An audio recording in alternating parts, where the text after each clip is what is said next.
नमस्कार, knockingnewz.com में आपका स्वागत है। मैं हूं गिरिजेश वशिष्ठ।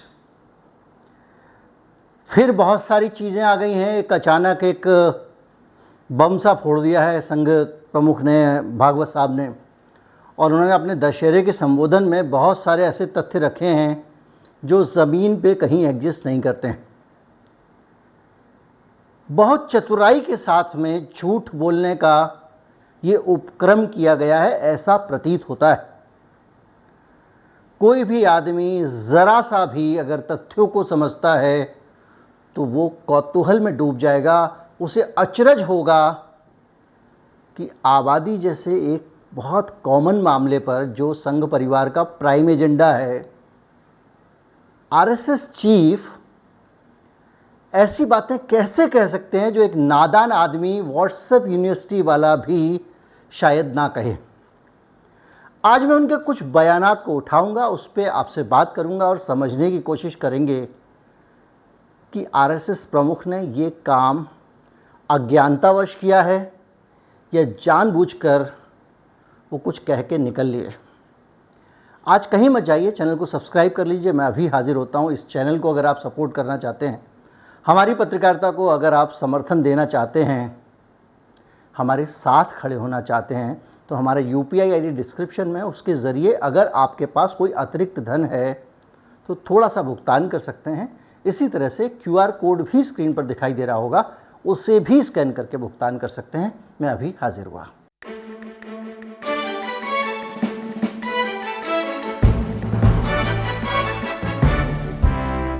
राष्ट्रीय स्वयंसेवक संघ के सरसंघ चालक, या कहें कि आरएसएस के चीफ, या कहें कि आरएसएस के प्रमुख श्री मोहन भागवत ने आज दशहरे पर अपने उद्बोधन में देश के लोगों को एक संदेश दिया और कहा कि आबादी नियंत्रण करने का काम होना चाहिए और इस अनुपात में होना चाहिए कि किसी भी कोई आबादी का समीकरण ना बदले, किसी एक धर्म की आबादी बढ़ ना जाए, किसी एक धर्म की आबादी कम ना हो जाए। सुनने में ये एक बड़ा प्यारा सा एक स्टेटमेंट लगता है, एक बयान लगता है जिसमें वो बढ़ती आबादी पर चिंता जता रहे हैं और ये कहने की कोशिश कर रहे हैं कि भारत की आबादी को किसी तरह से कम करना चाहिए, नियंत्रित करना चाहिए। और इसी के साथ हमारे देश में जो एक 1977 से, जब इंदिरा गांधी ने इमरजेंसी लगाई थी, तब से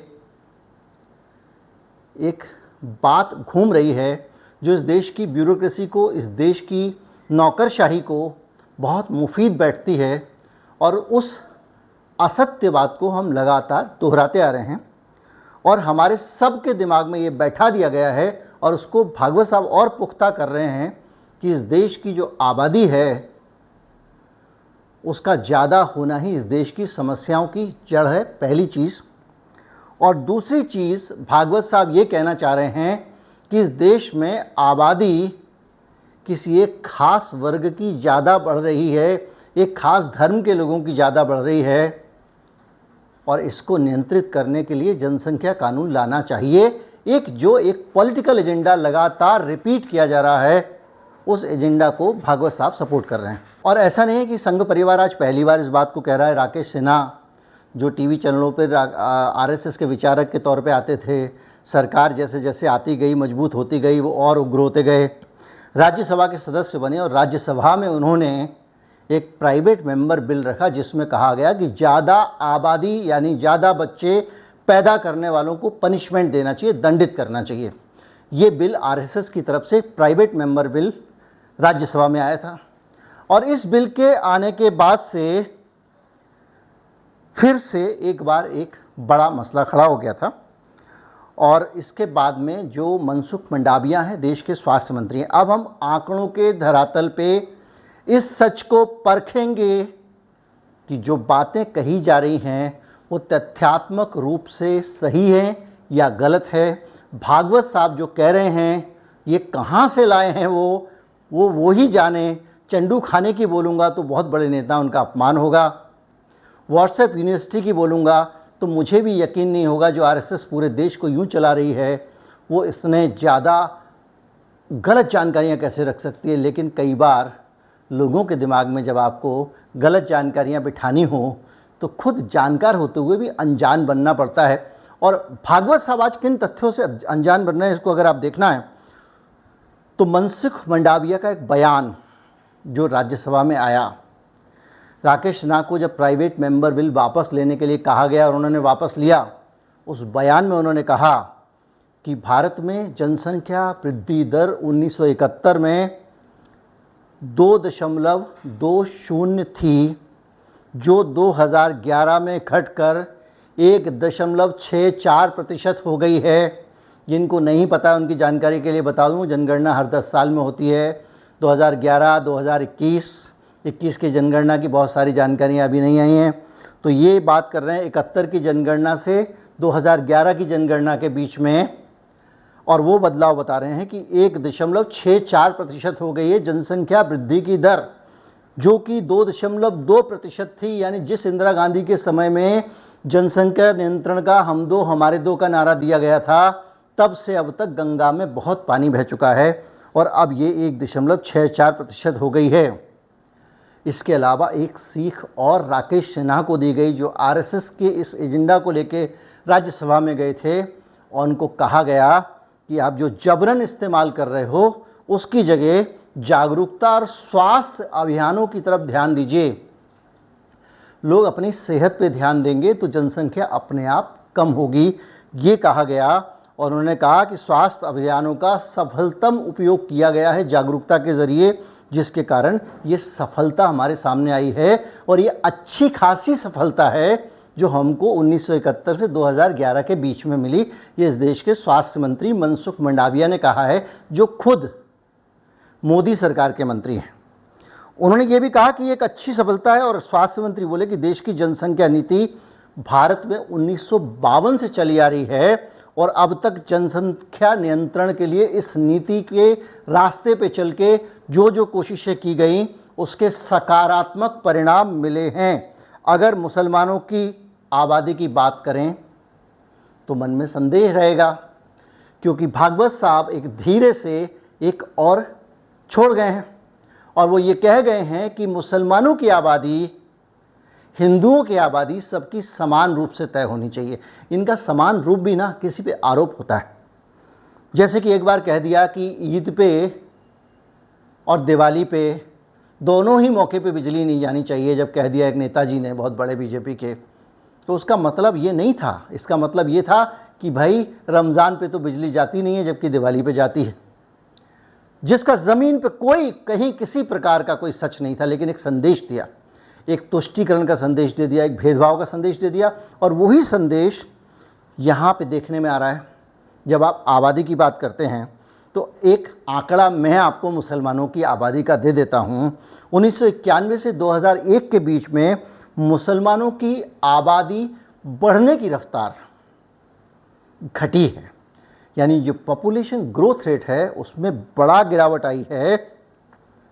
और ये गिरावट 4.7% की है, थोड़ी बहुत नहीं है। तो हिंदुओं में ये गिरावट इसके मुकाबले कम है, 3.1% ही है। ये भी सरकार का जनगणना का आंकड़ा है, ना मेरा है, ना आपका है, ना किसी इंडिपेंडेंट एजेंसी का है। अब दिक्कत ये है कि जो भागवत साहब कह रहे हैं कि चीन ने अपनी आबादी कंट्रोल करने के लिए कदम उठाए, एक बच्चे की नीति पर आए, भारत में भी ऐसा होना चाहिए। तो भागवत साहब को ये पता होना चाहिए कि उनका जो ज्ञान है, आज जिस ज्ञान की वो बात कर रहे हैं, वो 1980 के दशक का ज्ञान है, जिसमें चीन ने एक बच्चे की नीति अपनाई थी और वो नीति चीन की असफल रही। उसके नकारात्मक परिणाम आए, आबादी घटी, जिससे चीन की समस्या खड़ी हो गई। उसके बाद चीन को अपनी वो नीति वापस लेके 2 बच्चों की नीति पर आना पड़ा और 2 बच्चों की नीति से भी काम नहीं चला। आज चीन की जो नीति है उसमें वो कहते हैं कि एक दंपत्ति 3 बच्चे पैदा करें और जो ज़्यादा बच्चे पैदा करते हैं उनको वो इनकरेज करते हैं। समस्या आबादी कम या ज़्यादा होने की नहीं है, ये सत्ता तंत्र का बहाना है ये जो हमारे देश के ब्यूरोक्रेट्स हैं, हमारे देश के नेता मंत्री हैं, ये जनता को बेवकूफ़ बनाने के लिए आबादी को बहाना बनाते हैं, जबकि हकीकत ये है कि आबादी किसी दुनिया के किसी देश की ताकत होती है। आज इतने बड़े तनाव के बीच में भी लोग कहते हैं कि 100% रूस जीतेगा, तो उसकी वजह है कि रूस की आबादी बहुत ज़्यादा है, यूक्रेन की आबादी उतनी नहीं है।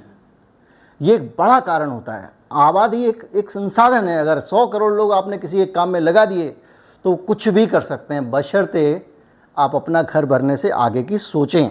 और ये मैं नहीं कह रहा हूँ, दुनिया भर में जो आबादी की समस्या है उसकी बात कर रहा हूँ। और आबादी की समस्या आबादी बढ़ने की समस्या नहीं है। अगर कोई ऐसा सोचता है तो ये 30 साल पुरानी बात कर रहा है, 40 साल पुरानी बात कर रहा है। आज के हालात में आबादी बढ़ना समस्या नहीं है, दुनिया के सामने आबादी घटना समस्या है। दुनिया की आबादी, भारत की आबादी इस सदी के अंत तक घटकर सिर्फ 100 करोड़ रह जाएगी। सिर्फ 1 अरब। बढ़ने वाली नहीं है, घटने वाली। ये कैसे पता लगता है? जो हमारा पैटर्न है आबादी के बदलने का। और इसका कारण जो है कि जो आज की आबादी है उससे भी 30-35 करोड़ हम कम हो जाएंगे। कोई नीति कुछ लाने की ज़रूरत नहीं, इससे ही हो जाएंगे। और उस समय 1 अरब होने के बावजूद भारत की आबादी पूरी दुनिया में सबसे ज़्यादा आबादी होगी। और ये बाकायदा लांसेट का नाम तो आपने सुना होगा, जो एक जाना माना साइंस जर्नल है, जिसमें टॉप लेवल के वर्ल्ड के जो रिसर्च होते हैं वो छपते हैं, उसने ये छापा है। लांसेट कह रहा है 2047 तक भारत की जनसंख्या बढ़कर अपने हाईएस्ट लेवल पे पहुंच जाएगी। यानी 22-23 साल बाद भारत की आबादी अधिकतम होगी और वो होगी 1.61 अरब यानी 161 करोड़। उसके बाद में आबादी कम होनी शुरू हो जाएगी भारत की। इस रिपोर्ट के अनुसार सदी के अंत तक में सबसे ज़्यादा आबादी वाले जो 5 देश होंगे उनमें भारत नंबर 1 पे होगा, नाइजीरिया नंबर 2 पे होगा, चीन नंबर 3 पे होगा, चौथा अमेरिका और 5वां पाकिस्तान। जो लोग कहते हैं इस्लामिक देशों की आबादी बढ़ जाती है, ये हो जाता है, वो हो जाता है, ये उन सब आंकड़ों का जवाब है, पहली चीज़। दूसरा, इन आंकड़ों से ये पता चलता है कि ये जो आबादी बढ़ने की समस्या है ये बहुत पुरानी और सड़ी गली समस्या हो चुकी है। इस समस्या का आज के ज़माने में कोई महत्व नहीं है। आज आबादी बढ़ना नहीं, घटना समस्या है। और ये 70 के दशक का इंदिरा गांधी का दिया हुआ डायलॉग दोहरा रहे हैं भागवत साहब। इसके अलावा कोई भी नई जानकारी, समझदारी की जानकारी उन्होंने हासिल नहीं की, जबकि ये साल का सबसे महत्वपूर्ण अवसर होता है आरएसएस के लिए। मैं आपको ये बताता हूँ कि तेज़ी से कम क्यों हो रही है दुनिया की आबादी, इस पे भी विचार करना पड़ेगा। हम सब लोगों ने पूंजीवादी अर्थव्यवस्था को अपनाया हुआ है। पूंजीवादी अर्थव्यवस्था में कॉस्ट ऑफ लिविंग बढ़ जाती है और उसी के प्रिपोर्शन में आपकी इनकम भी बढ़ जाती है। मसलन कि आप अभी बस में लटक के चले जाते हैं और अपनी जो वेतन है आपका, आप उसका 40% बचा लेते हैं। बाद में आप कार में जाएंगे, ईएमआई वाले घर में रहेंगे, लेकिन बचेगा कुछ नहीं। ये पूंजीवाद है। और जब कुछ नहीं बचेगा तो आप गुलाम होंगे तो आपको जिस कंडीशन में मार्केट रखेगा उस कंडीशन में आप नौकरी करेंगे। ये गुलामी भारत महसूस कर रहा है। ईएमआई के बोझ में दबे हुए लोग खुद काम करते हैं। अब मून लाइटिंग का भी कंसेप्ट आ गया है, पत्नी भी काम करती है। तो भैया ऐसा नरक बोझ के भोग के बच्चों को पढ़ाना, एक आदमी को ढंग के स्कूल में दिल्ली में डालना हो तो 15,000 रुपये महीने की उसकी फ़ीस होती है। उस फीस के लिए कोल्हू का बैल बने रहना कौन बच्चे पैदा करेगा? और यही वजह है कि जितने आंकड़े अब निकल के आ रहे हैं वो ये बता रहे हैं कि जो शहरी आबादी है, शिक्षित आबादी है, उसको मजबूरी है कि वो बच्चे ज़्यादा पैदा ना करे। धीरे धीरे जो हमारी सार्वजनिक क्षेत्र की जो सुविधाएं थीं, जैसे सरकारी स्कूल थे, उनको कम कर दिया गया, नष्ट कर दिया गया, ख़त्म कर दिया गया। उसी तरह से अलग अलग मामलों में आपने देखा होगा कि हमारे जो मिडिल क्लास की पढ़ाई जो है उसमें एक कॉस्ट इन्वॉल्व हो गई। जो सरकारी अस्पताल थे उनको धीरे धीरे ख़त्म कर दिया गया। मिडिल क्लास की सेहत एक कॉस्ट हो गई, एक महंगा मसला हो गया। इंश्योरेंस लेना पड़ता है आपको। और हालत ये है कि अब जो दुनिया की आबादी की रिप्लेसमेंट दर है, देखिए रिप्लेसमेंट दर क्या होती है कि दुनिया की आबादी को स्थिर रखने के लिए एक दंपत्ति कितने बच्चे पैदा करें, ये एक रिप्लेसमेंट दर है। जो रिप्लेसमेंट दर है दुनिया की, वो आबादी को स्थिर रखने के लिए 2.1 होनी चाहिए। यानी 10 दंपत्ति मिलके 22 बच्चे पैदा करें तो आपके देश की आबादी स्थिर रह सकती है। ज़्यादा पैदा करेंगे तो आबादी बढ़ेगी, कम पैदा करेंगे तो आबादी कम होगी। भारत नहीं, चीन में भी आबादी तेज़ी से गिर रही है और वहाँ ये दर जो रिप्लेसमेंट रेट है, जो 2.1 होना चाहिए आबादी को स्थिर रखने के लिए, वो 1.7 है, 1.7 है। यानी चीन की आबादी 3 बच्चों की नीति लाने के बावजूद कम हो रही है। चीन की चिंता अधिक आबादी नहीं है, आबादी का कम हो जाना है। भागवत साहब अगले भाषण के लिए इस बात को होमवर्क में शामिल रखिएगा कि समस्या आबादी बढ़ने की नहीं रही है चीन में, जिसका आप जिक्र कर रहे हैं। और आपने सिर्फ चीन का ही जिक्र नहीं किया, अब अमेरिका का हाल भी सुनिए। अमेरिका में भी रिप्लेसमेंट रेट 1.7 ही है, यानी वहाँ पे भी आबादी कम हो रही है, करीब 15% की दर से। इसी तरह से सिंगापुर की तो आबादी आधी होने वाली है, उनकी रिप्लेसमेंट रेट 1.1 है, 1.1। यानी आप समझिए कि 10 लोगों को अगर मिलके, 10 जोड़ों को यानी 20 लोगों को मिलके अगर 22 बच्चे पैदा करने चाहिए तो 11 बच्चे पैदा हो रहे हैं। कहाँ पे? सिंगापुर में। हर पूरी दुनिया के देश आबादी कम होने के कारण रो रहे हैं। हांगकांग का भी हाल यही है। हर तीसरी लड़की बच्चा होने की उम्र तक शादी नहीं कर रही है, क्योंकि पूंजीवादी प्रेशर हैं, उनको करियर बनाना है, उनको अपनी नौकरी करनी है, और ये सारी चीज़ें पूंजीवाद से प्रभावित हैं। वो अपने आप को बाज़ार के लिए तैयार रखना चाहती हैं, किसी उद्योगपति का खजाना भरने के लिए तैयार रखना चाहती हैं। उनको लगता है कि अगर मैंने ये नहीं किया, और ये सच भी है, तो उनका फ्यूचर, उनके बच्चों का फ्यूचर अंधकार में हो जाएगा। और जब वो शादी करने के लिए तैयार होती हैं तो बच्चा पैदा करने की उम्र निकल चुकी होती है। बच्चा करने के लिए घर चाहिए, शिक्षा चाहिए, इलाज चाहिए, सब महंगा है। इसलिए हांगकांग में रेट गिर रहा है।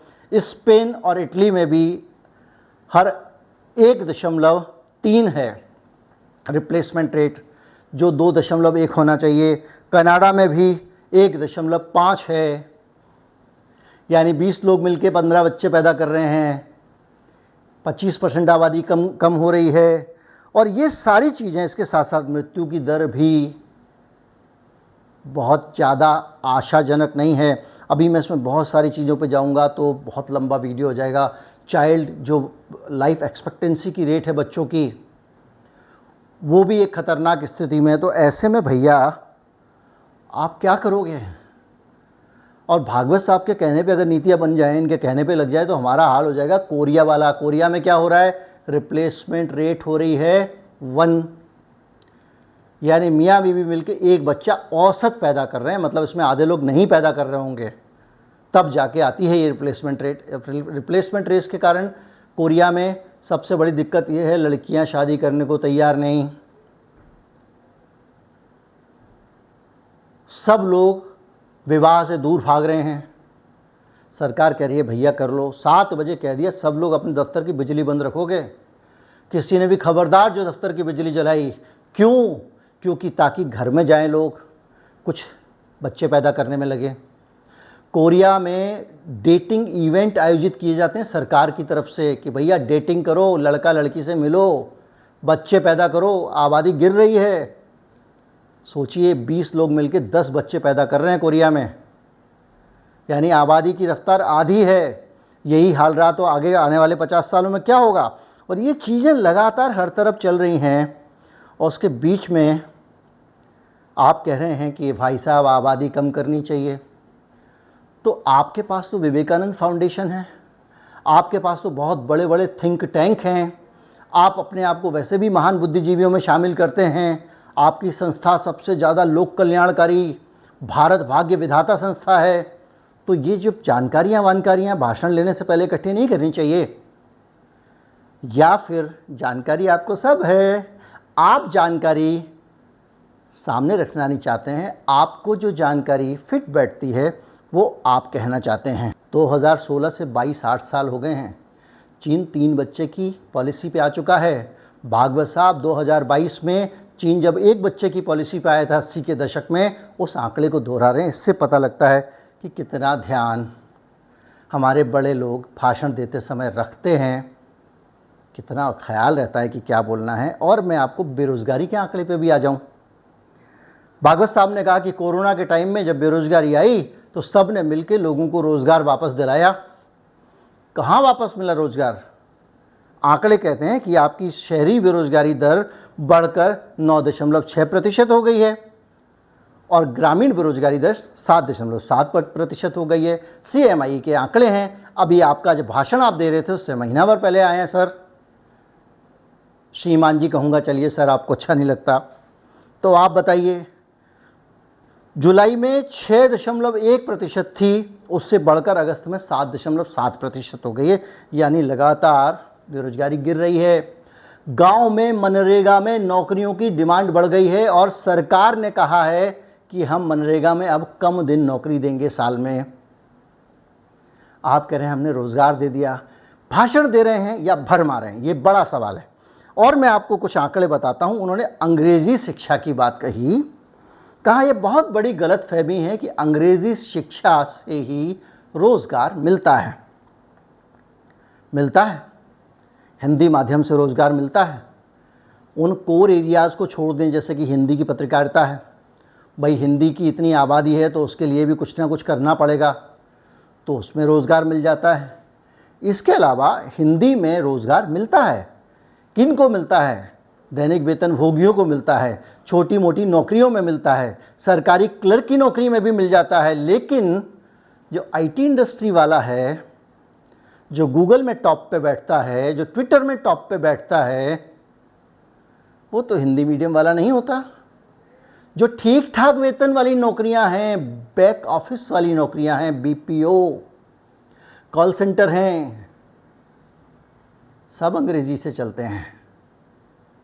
किसको भरमा रहे हैं? और अगर आप ये भरमा रहे हैं तो आप अपनी सरकारों को बोलिए। दिल्ली में नगर निगम बीजेपी के पास में है और बीजेपी प्राइमरी स्कूलों में अंग्रेजी की शिक्षा लाना चाहती है। क्यों लाना चाहती है? हिंदी को अगर सबल बनाना है तो हिंदी को एक बेहतर टूल बनाना होगा। सिर्फ ये कहने से नहीं होगा। ये एक चीज़ है जो हमको बताती है कि पूरे देश पे कौन लोग राज कर रहे हैं और वो किस तरह से जानकारियाँ इकट्ठी करते हैं। किन जानकारियों और ज्ञान के आधार पर वो इतने महत्वपूर्ण अवसर पे साल का सबसे बड़ा भाषण RSS का होता है, वो भाषण देते हैं। किस किस चीज़ों की बात करूं, हर जगह कहीं ना कहीं जातिवाद पे उन्होंने जो भाषण दिया, मैं उस पर जाना नहीं चाहता हूं। उनको अगर करना है तो अच्छे से जाके समाज में उसको दूर करने के लिए प्रयास करें। उसके बगैर काम नहीं चलेगा। मंदिरों में प्रवेश की बात आती है, आपके लोग विरोध कर रहे होते हैं। संघ को आगे बढ़ के बोलना चाहिए, नहीं बोलता है। लेकिन ये पूरे भाषण में मैं जाऊंगा तो अब फिर वही वाली बातें होने लग जाएंगी, अजीब तरीके की बातें। एक बड़ा बढ़िया डिफेंस चुना हुआ है।